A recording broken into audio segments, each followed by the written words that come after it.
एकदा देवा प्लीज एकदा एक चान्स मिळू दे की मी याचं ऑडिशन देऊ, कारण इतकं लेअर्ड पात्र करायला नाही मिळणार आहे.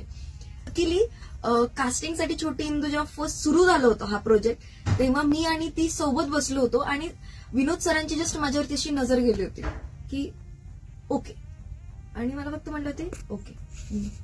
काय झालं दादा, काय नाही खेळा म्हणले. आणि मग काही दिवस गेले, मग आता ठरलं की लीव घेणार आहेत. मी एक टेक्स्ट केलं, दादा एक संधी हवी आहे, मला एक ऑडिशन द्यायचंय. देणार आहे माझ्या डोक्यामध्ये, संपला विषय. मग त्यानंतर कंटिन्यू मला ओपन ऑडिशन्सचं मी पोस्ट पाहिली की ओ गॉड ओपन ऑडिशन्स आहेत आता. आणि त्या ऑडिशन्समध्ये 800 मुली होत्या, कदाचित 800 ते 700 मुलींनी इंदूसाठी ऑडिशन दिलं होतं. आणि मला झालं की कांची हारायचं नाही, आपला बाज आहे, आपल्याला फोक येतं, आपण फोक अभ्यास केलेला आहे, लोककलेचा अभ्यास केलेला आहे, ते कुठेतरी देव आहे, तो बघणार आणि तुला संधी मिळणार. आणि फायनली विनोद सरांनी कॉल केला की कांची मुंबईला येऊ शकतेस का ऑडिशन घ्यायचं. म्हटलं कधी, एका पायावर सगळं सोडून येते मी सगळं सोडून पळाली.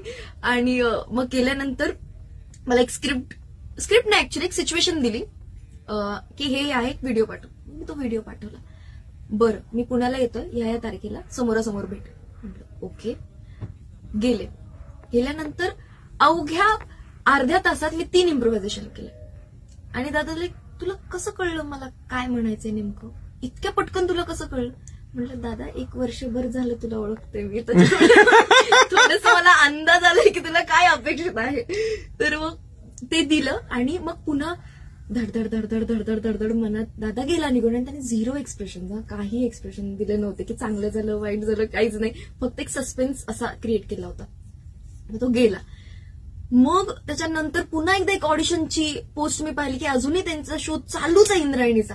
म्हणलं आपलं काही होत नसतं, पण होप नाही सोडायची, हे पात्र सोडायचंच नाही. हे मी मॅनिफेस्ट केलेलं पात्र आहे, कारण की जेव्हापासून इंद्रायणी लॉन्च झाली होती छोटी, तेव्हापासूनच माझ्या डोक्यात होतं की जेव्हा कधी ही इंद्रायणी मोठी होईल तेव्हा मलाच हे करायचं आणि मीच हे करणार.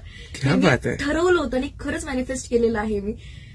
फायनली जेव्हा मुंबईला गेले तेव्हा 2 मुली सिलेक्ट झाल्या आणि एक होती ती खरोखर कीर्तनकार होती.